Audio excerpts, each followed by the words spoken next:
The Great Molasses Flood of Boston. You probably think of Boston history in terms of tea parties and revolution, but what if I told you that one of the city's most bizarre and deadly disasters involved a tidal wave of molasses? It was January 15th, 1919. A massive, five-story tall storage tank owned by the Purity Distilling Company stood in the North End, packed with over 2 million gallons of thick, dark molasses. This wasn't just for baking. It was destined to be fermented into industrial alcohol for munitions manufacturing during World War I, a huge, sugary wartime investment. On that unusually warm day, the tank, which had been cheaply built and showed visible cracks, failed spectacularly. With a terrifying roar, described by witnesses as a shuddering boom, the tank burst.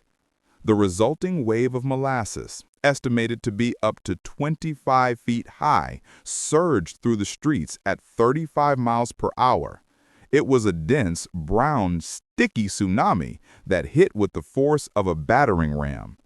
Elevated train tracks were swept away, buildings were knocked off their foundations, and horses were drowned in the syrupy goo. 21 people were killed instantly, crushed, drowned, or suffocated by the heavy, sweet substance. Over 150 more were injured. Rescue workers struggled to wade through the waist-deep muck, and their efforts were severely hampered because the molasses was so dense it trapped people like quicksand. The cleanup took weeks. The city had to use salt water from fireboats to dissolve the stickiness, and even with that, the area supposedly smelled distinctly of molasses for decades afterward. The astonishing part is the legal fallout. The company was sued, claiming the tank was sabotaged by anarchists. The case dragged on for 6 years, featuring over 3,000 witnesses, and became one of the first major class action suits in the U.S. Ultimately, the court found the Purity Distilling Company liable due to negligence and poor construction.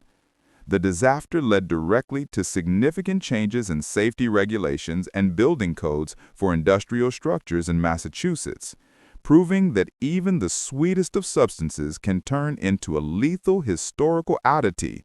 It's a truly strange and tragic chapter in American industrial history that few remember.